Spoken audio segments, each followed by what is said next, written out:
ये कहानी है मेरे एक फ्रेंड की। 2026 का जनवरी था, पहला दिन। हम लोग घूमने गए थे बाहर। वो चेयर पे बैठा था, फोन हाथ में, स्क्रॉल हो रही थी स्क्रीन, एक के बाद एक ऊपर देखे चला जा रहा था। और माइंड में उसके एक ही लूप हो रहा था कि मेरे कंट्रोल में तो कुछ है ही नहीं। उसके एक दिन पहले न्यू ईयर की पार्टी थी, तो उसमें बहुत कुछ उसने बोला। कहने लगा कि स्लीप खराब है, मूड अनप्रिडिक्टेबल है, पेशेंस जीरो है, काम चल रहा है लेकिन मैं अंदर से टूटा हुआ हूँ यार। तभी मैंने उसको एक बात बोली कि मेरा एक ओल्ड फ्रेंड है जो कि जापान शिफ्ट हो गया है। उसने भी मुझे एक बार एक ऐसी बात बोली थी कि ब्रो, तुम्हें मोटिवेशन नहीं चाहिए, तुम्हें हैबिट्स चाहिए। जापान आओ, 7 चीजें दिखाऊंगा जिसकी वजह से तुम्हें कुछ एक्सपीरियंसेस होंगे और तुम्हें मजा आ जाएगा। ये बात है 2022 की। मैं उस बात को इग्नोर कर देता, पता है, लेकिन उस दिन मुझे लगा कि अगर मैं भी अपने आप को नहीं संभालूंगा तो ये जो साल है वो भी पिछले साल की तरह निकल जाएगा। तो मैंने बोला हाँ। तो मैंने उस दिन सबसे पहली चीज जो की वो गूगल कि हमारी करेंसी और उनकी करेंसी में फर्क कितना है। तो हमारे को मुझे पता लगा कि जापान की उस टाइम पे जो करेंसी थी that is 1 rupee is equal to 8 rupees. अभी तो खैर बहुत कम है। तो मुझे बहुत अच्छा लगा। मैंने कहा वाह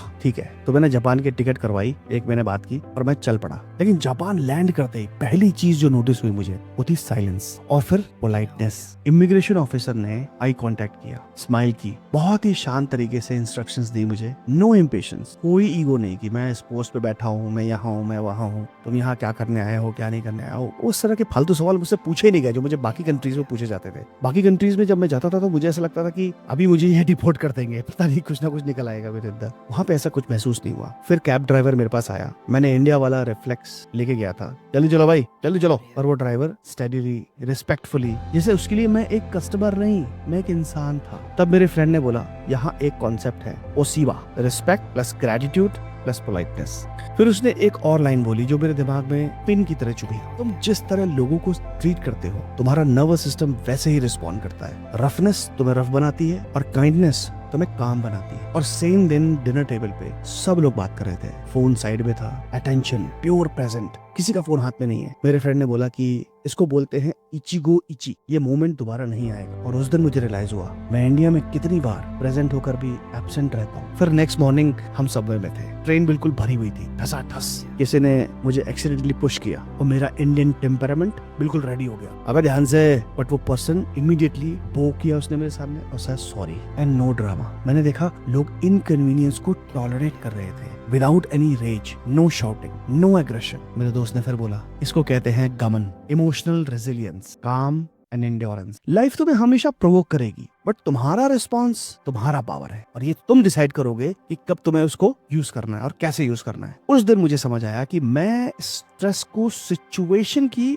वजह से नहीं फील करता, मैं स्ट्रेस को रिस्पॉन्स की वजह से क्रिएट करता हूँ। दोस्त ने मुझे एक सिंपल रूल दिया, एंगर अगर आता है तो 90 सेकंड का पॉज लो, बोलना बंद, बस सांसें लो, ब्रीथ करो। तुम जो वर्ड्स बोलोगे वो तुम वापस नहीं ले पाओगे, पर साइलेंस से डैमेज बहुत हद तक रुक सकता है। फिर उसके बाद हम थोड़ा आगे बढ़े, हम एक बार्बर शॉप गए। बहुत छोटी सी शॉप थी, मिनिमल सी, टाइनी। बार्बर ने हेयर कट स्टार्ट किया और भाई उसकी कंसंट्रेशन देख के मुझे गूज़बम्स आ गए, जैसे वो हेयर कट नहीं कोई आर्ट बना रहा है, हर मूवमेंट माइंडफुल, हर कट इंटेंशनल। मैंने फ्रेंड से बोला यार इतना seriously, it's just a haircut यार। मेरा दोस्त फिर से स्माइल किया उसने और बोला उसने कि ये जापान है, इट्स कॉल्ड शोकुनिन, pride in the work, excellence in small things. यहाँ लोग मैं तो बस इतना ही करने आया था नहीं बोलते, मैं तो बस एडमिन हूँ, मैं तो बस एंट्री लेवल का एक ऑपरेटर हूँ, मैं तो बस सपोर्ट स्टाफ हूँ।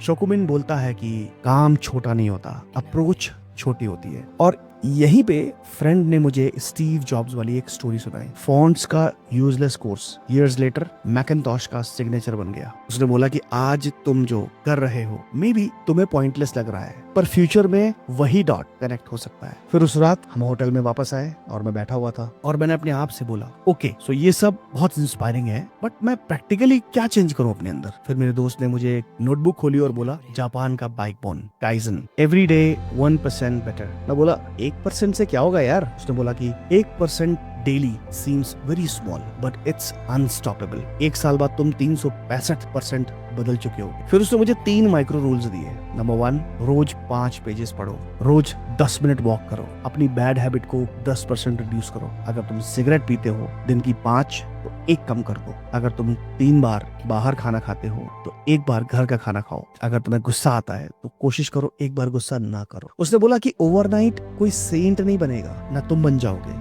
मैं भी नहीं बना था, बट डेली कंसिस्टेंट बनो। और एक लाइन जो मैं लिख के लेके गया वहां से, and that is small is easy, easy is repeatable, and repeatable becomes identity. If this has given you a bulb on moment, तो नीचे कमेंट बॉक्स पे लिखो bulb on। अब अगले दिन उसने मुझे अपार्टमेंट का एक डोर खोला और मैं शॉक। मिनिमल, क्लीन स्पेस और अच्छी खासी light, no extra clutter, no random junk, no just in case items, जितने आपको चाहिए उतने। एक छोटा सा बेड है, एक कुर्सी है, टेबल है, एक लैंप है, एक टेबल है जिसपे आप पढ़ सकते हो। किचन में मिनिमलिज्म, कोई माइक्रोवेव ओवन नहीं था वहां पे। सिंपल, एक केटल है जिसपे पानी गर्म कर सकते हो, 2 एक बर्तन है, दैट्स इट। मैंने बोला भाई ये तो बड़े बोरिंग नहीं लगता तेरे को? उसने बोला no, it feels free. Then he said something very brutal, तुम्हारे पास चीजें नहीं है, चीजें तुम्हें ओन कर रही हैं। फिर उसने मुझे एक चैलेंज दिया, जो चीज 6 से 12 महीने में यूज नहीं होगी उसे हटा दो अपनी लाइफ से। और फिर रिलेशनशिप्स पे आ गया वो। जिन लोगों के साथ तुम ड्रेन फील करते हो उनको रिड्यूस करो धीरे धीरे। Then he said when you remove access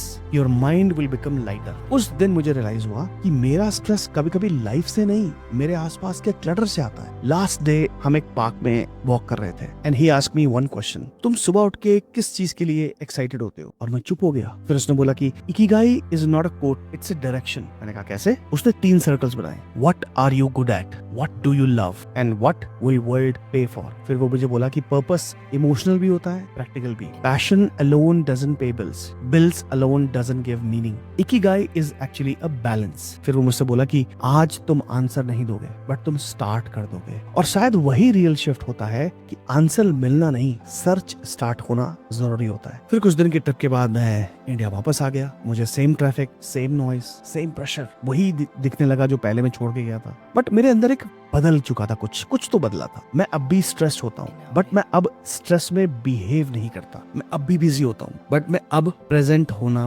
practice करता हूँ। और सबसे इंपॉर्टेंट, मैं अपने आप को बिल्ड कर रहा हूँ डेली 1%। सो आज मैं आपको लेक्चर नहीं दे रहा हूँ, मैं बस एक इन्विटेशन दे रहा हूँ। आप 2026 को मोटिवेशन ईयर मत बनाओ, आप 2026 को माइक्रो हैबिट्स ईयर बनाओ। कमेंट में लिखो कि 7 हैबिट्स में से आप कौन सी 3 चूज करोगे। कौन सी? काइजन, इचिगो इची, इकिगाई, शोकोनिन, मिनिमलिज्म, ओसेवा या फिर गबन। और अगर आप चाहते हो कि 7 डेज जापानीज हैबिट चैलेंज बनाऊं तो नीचे कमेंट में लिखो चैलेंज। मैं मिलता हूँ अगले वीडियो में। Bye bye.